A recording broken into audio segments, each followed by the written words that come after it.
gonna take it this year. For the 800th year straight, us Knicks fans are claiming the NBA Finals with the 10th straight season, almost without the playoffs. The only thing dumber than me in these glasses is James Dolan owning the Knicks. You can't get much worse than 17 fucking wins. 18, in my eyes, will be an improvement. All I can do is hope that by Thanksgiving, we're not tanking for next season. Let's go Knicks. This is your NBA preview, Atlantic Division. It's time to switch it up. It is time to continue with the NFL, but we're going to be talking about the NBA today, and we're going to be doing previews and predictions for the NBA. And we're going to start off with the division, one of the saddest divisions that has some hope, actually, this coming season. It's the Atlantic Division in the NBA. And as you can see, I am a Knicks fan. For those of you that don't know, we all share the same depression. So we're going to get it going. We're going to do division by division. These probably won't be nearly as long as the NFL preview and predictions, because there's so much more that goes into that. There's still a lot of work and a lot of notes that goes into the NBA, but it's a little bit different when you're disregarding 5 position spots as well as the bench as well. But Atlantic Division is of the Raptors, the Nets, the Knicks, the Celtics.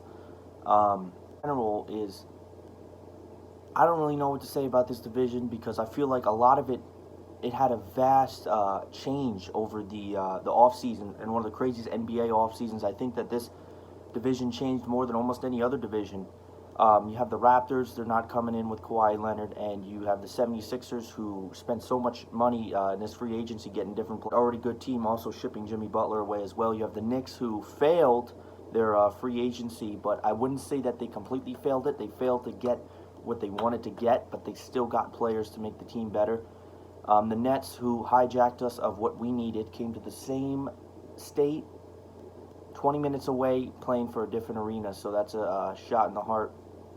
The Celtics looked really hopeless in the offseason after losing Kyrie, but they ended up getting Kemba, and they got Enes Kanter, and they have different players on that team that I think may actually be better than it was last season as well. And the Raptors, like I said, do not have Kawhi Leonard.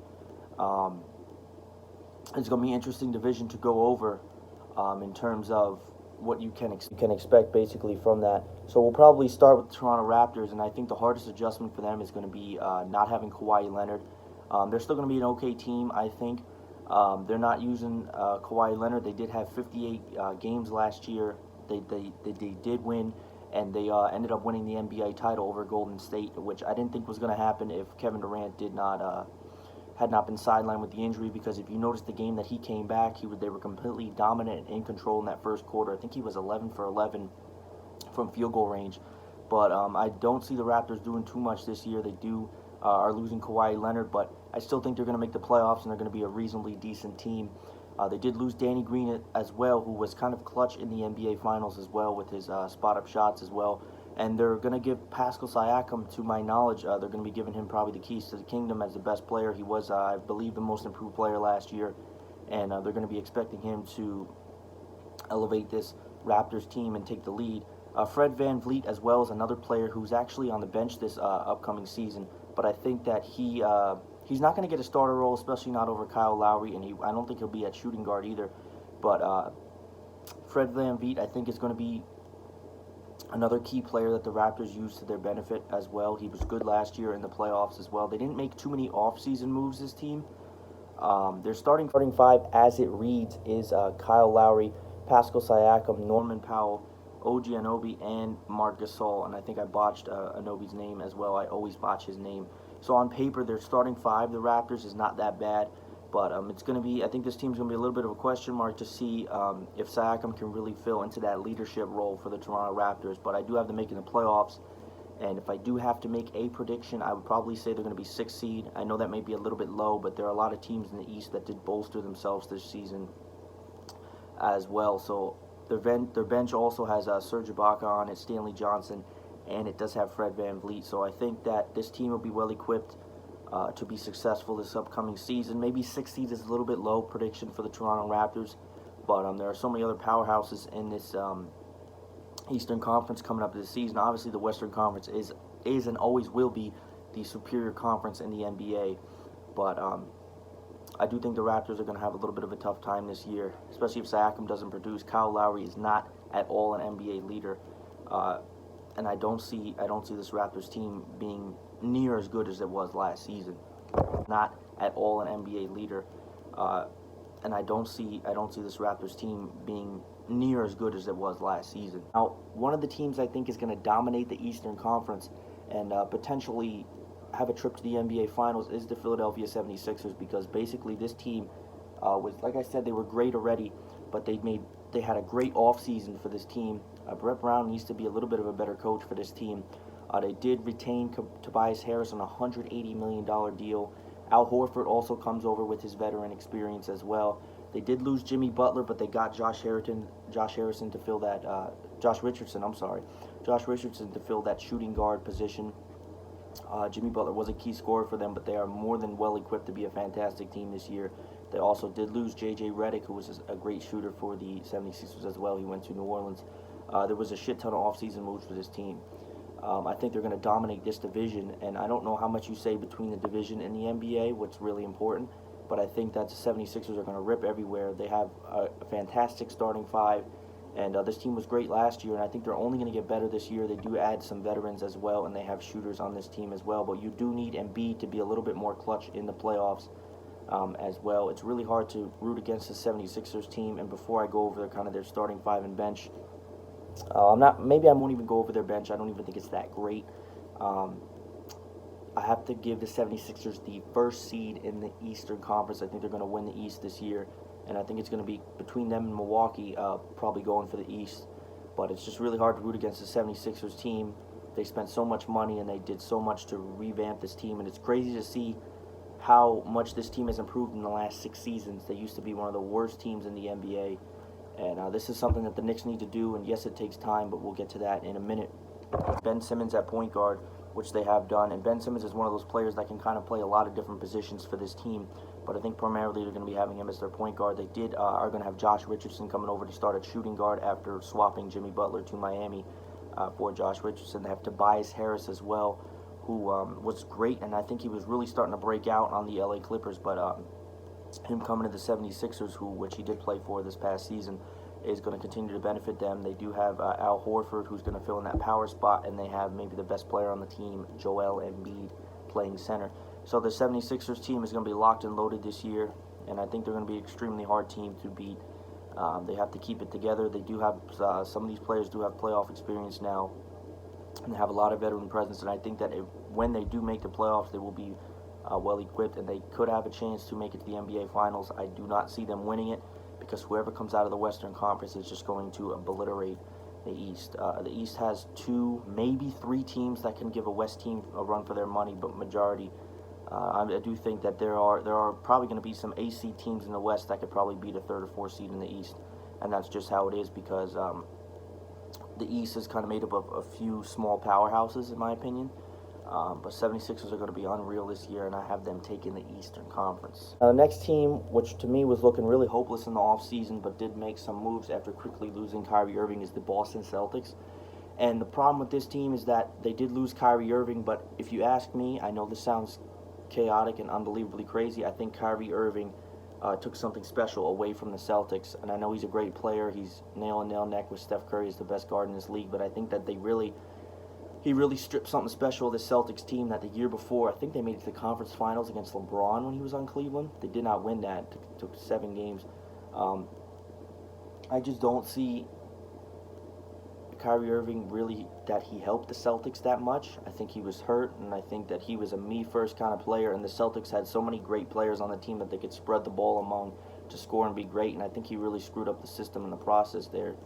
But Kyrie Irving is leaving. He is on the Brooklyn Nets. He did elect to go there in free agency as well. Says to make the team worse, they also lost Terry Rozier, who was a point guard who was waiting in the wings, and he had shown so much potential when Kyrie was down and when he was hurt. He did go to Charlotte as well. They do remain important. Kemba is coming along, and I think Kemba's going to fit in the guard position so much better than Kyrie Irving will. Personally, I think Kemba is a better teammate than Kyrie Irving, if that makes any sense. I think he's really going to help boost his team as well. And they got Enes Kanter also coming on for center. I really wish the Knicks never let him go, but the problem is that he wasn't getting playing time in the Knicks because the Knicks were investing in other centers. And I do think that we are equipped now with a Mitchell Robinson is going to be great for us and has been so far. Celtics are going to be better this year than they were last year, and they're going to be a team, and they're going to be a threat. But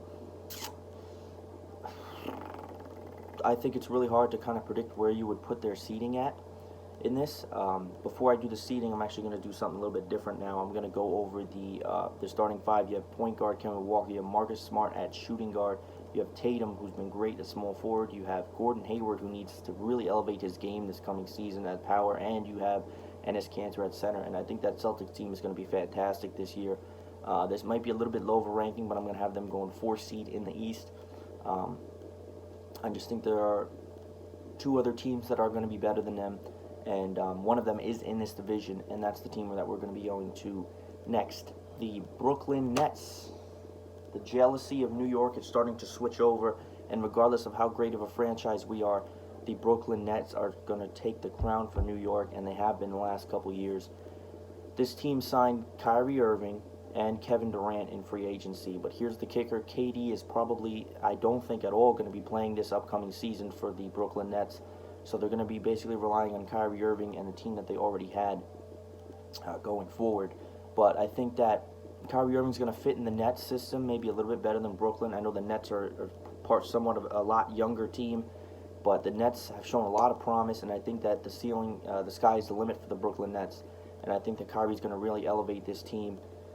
They did send D'Angelo Russell over. They did lose him, and he was great for the Brooklyn Nets. That's where he started to really break out because he was good on the Lakers, but he broke out even more on the Brooklyn Nets. So that's a low blow a little bit.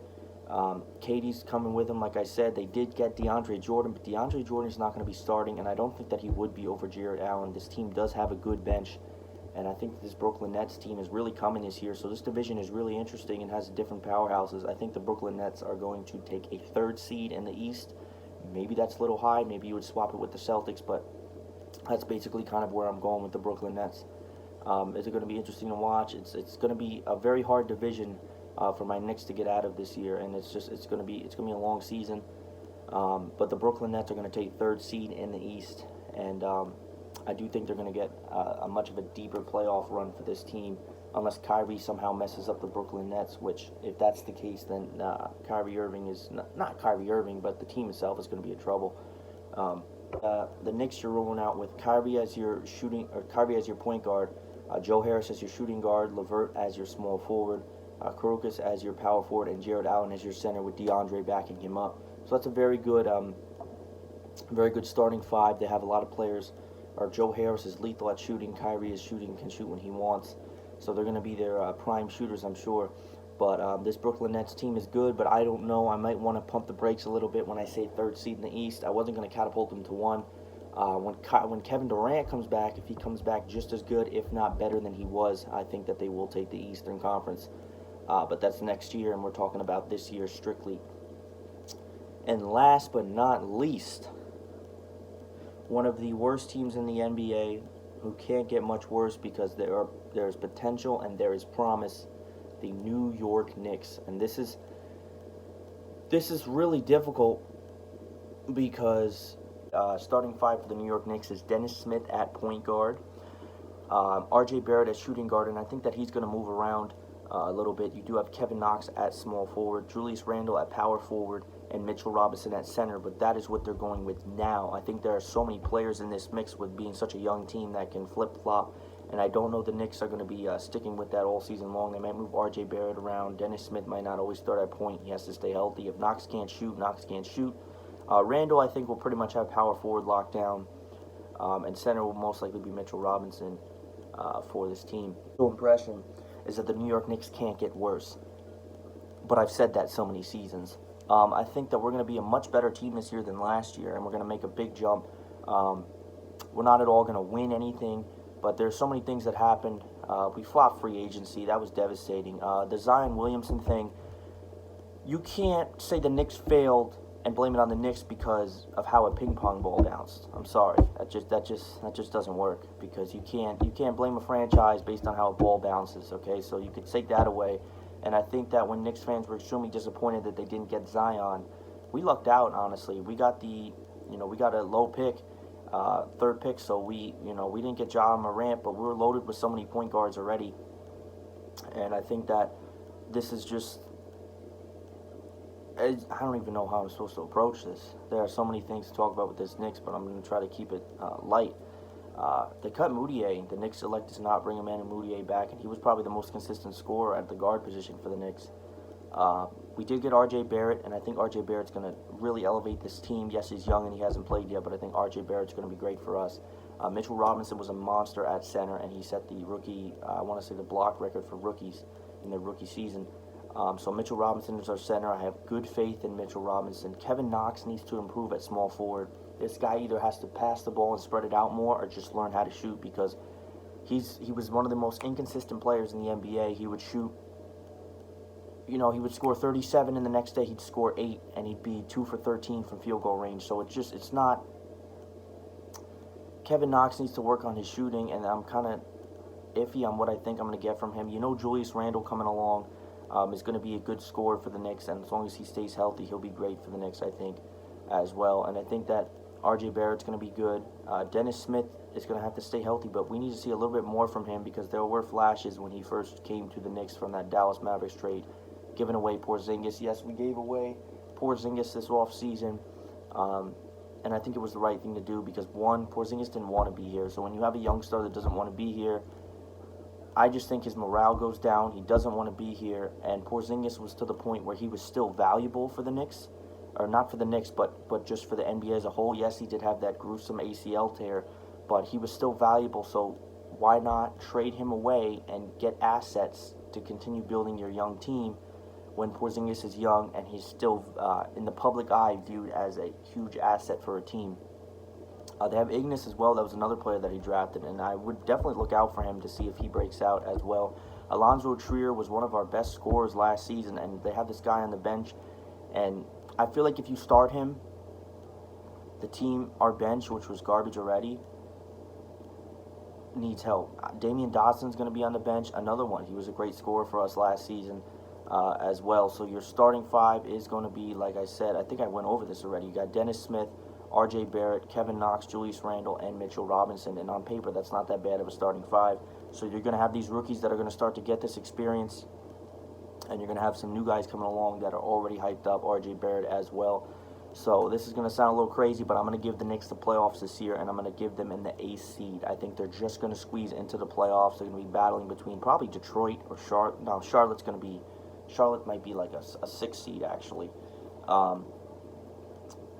They're going to be battling with probably Detroit, because Detroit's always that team that just squeezes into the playoffs and gets completely mushed in the first round every season. If the Knicks are going to make the playoffs this year, they're going to be the 8th seed in the East. They're just going to squeeze in and get that death spot. The first round, they're probably going to get obliterated, assuming that they play Philly or Milwaukee.